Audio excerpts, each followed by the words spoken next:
Et oui, nouveau concept, encore.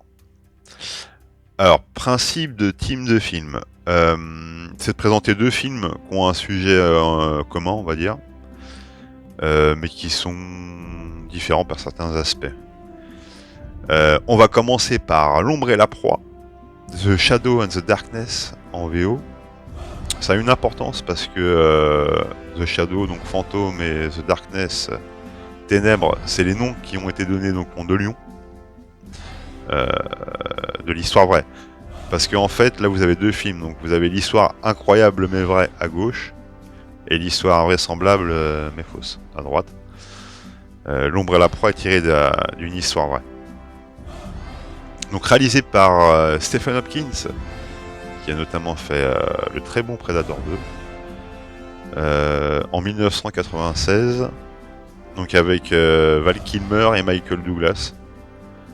Val Kilmer qui joue plutôt bien en retenue. Il joue le rôle de Patterson, donc un général écossais.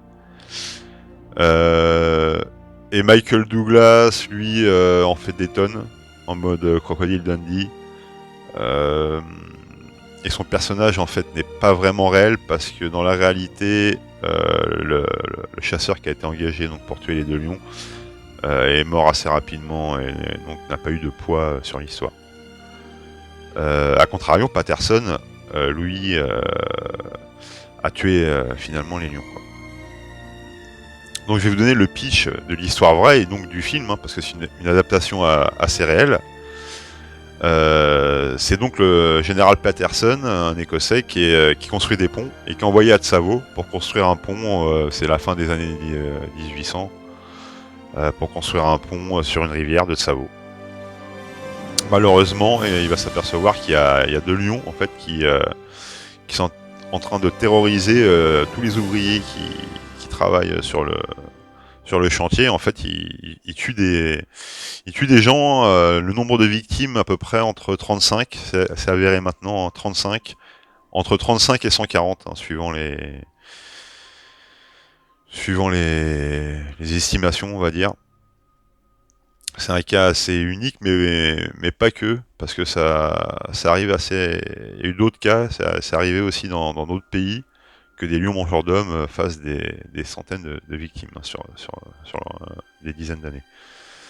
A contrario du loup, hein, qui est, nous en Europe, culturellement c'est plus le loup, qui au final a fait très peu de victimes. Le lion en Afrique, lui, continue de faire des dégâts tous les ans.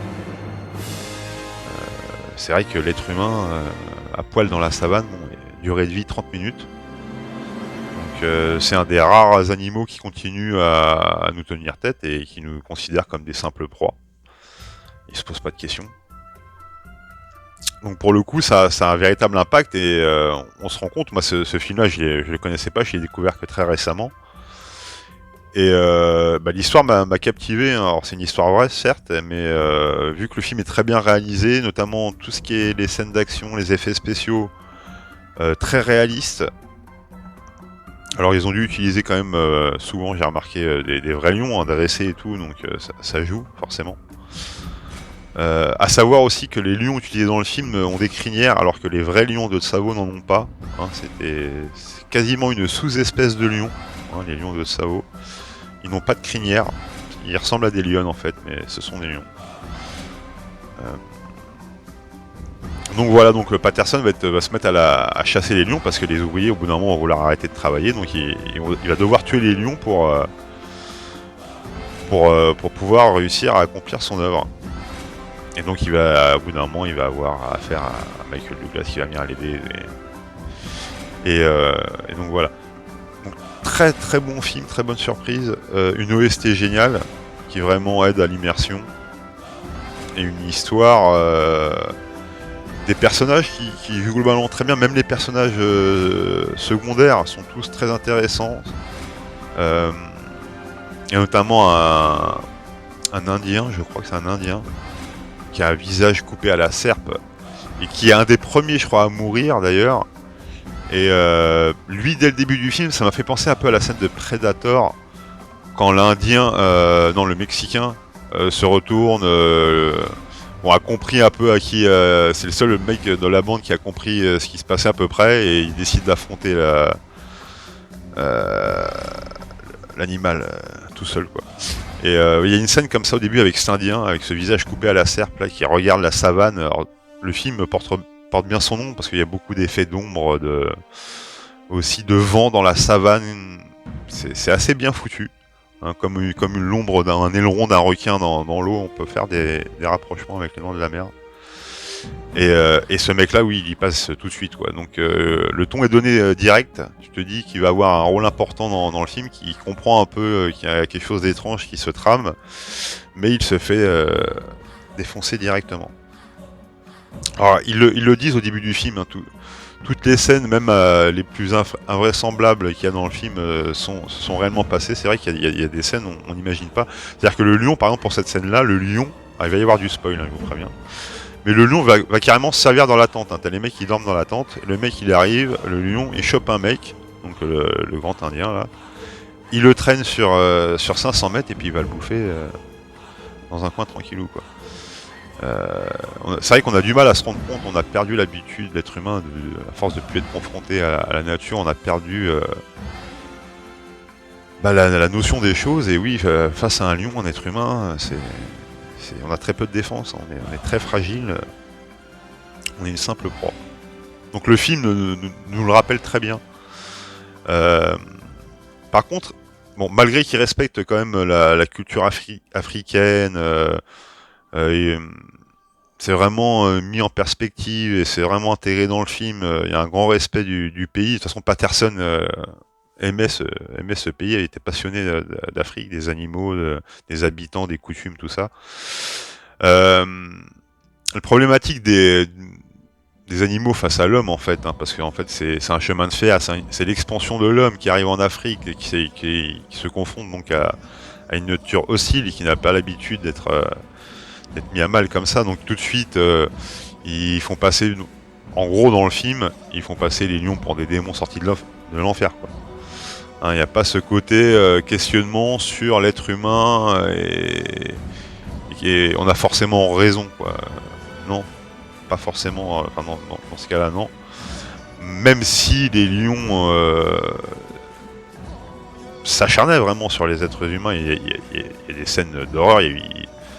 Dans un hôpital, ils ont fait un carnage. Enfin, il y a des trucs qui sont vraiment difficiles à imaginer, hein. Mais ils ont été quand même très plutôt démontrés comme des monstres, hein, durant le film. C'est un film des années 90, c'est un film assez viril, il n'y a pas trop de second degré, quoi. C'est le petit reproche qu'on pourrait faire au film. Donc voilà. Et puis oui, alors sur la ténacité aussi des lions, bon, il y aura des spoils forcément. Moi je vous conseille plutôt de regarder le film, sinon vous allez vous faire spoiler. Il y a une scène, notamment à la fin, quand Patterson tue le lion, une scène réelle encore une fois, où le lion se prend une balle mais continue d'avancer en rampant il ne lâche pas l'affaire, quoi. Il veut vraiment insister. C'est vraiment des animaux qui n'avaient pas peur, quoi, qui n'avaient plus du tout peur de l'homme, quoi. Alors il y a plusieurs raisons qui ont été évoquées après par différents experts. Il y en a qui disent que c'est parce qu'il n'y avait plus de bétail, donc les lions se sont mis à attaquer les hommes.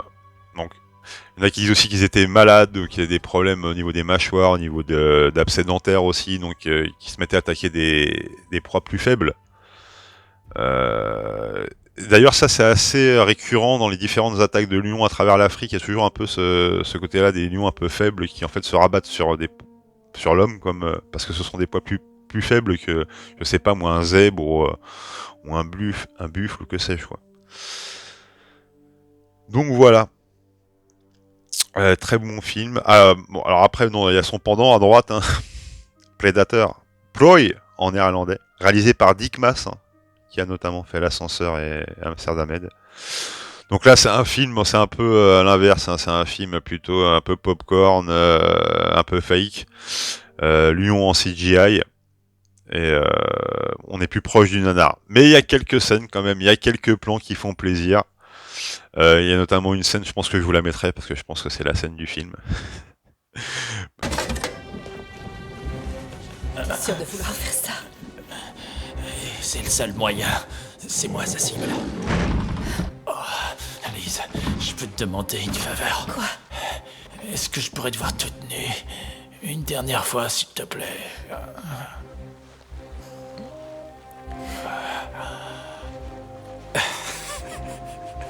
Je te charrie, tu sais. Espèce de con. Coupe-la. C'est limite une comédie à certains moments. Et puis il y a aussi le chasseur de lions en mode Quint qui est en fauteuil roulant, hein, parce qu'il s'est fait défoncer par un lion, donc lui il est en fauteuil roulant.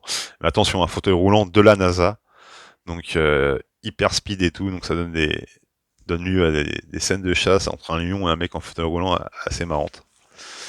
Donc à déguster avec des potes et 2-3 bières. Revoyez plutôt l'ascenseur ou Amsterdam de Dick Maas. Mais bon, c'est un petit péché mignon. Donc voilà, tout ce que je pouvais vous dire. En ce moment, je suis en mode film, donc il y en aura d'autres petites propositions comme ça.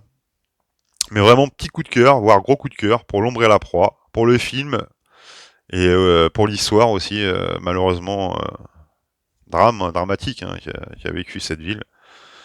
Et il y a le livre aussi, un Français qui a écrit un bouquin dessus. Donc je pense que je vais le lire. Et pour conclure l'histoire, je vous dirais simplement que les deux lions sont actuellement au Film Museum de Chicago.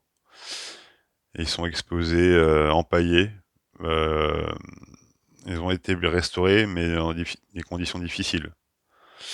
Donc voilà. C'est triste hein, dans les deux sens, mais c'est comme ça que l'histoire se finit. Allez, à plus les petits loups.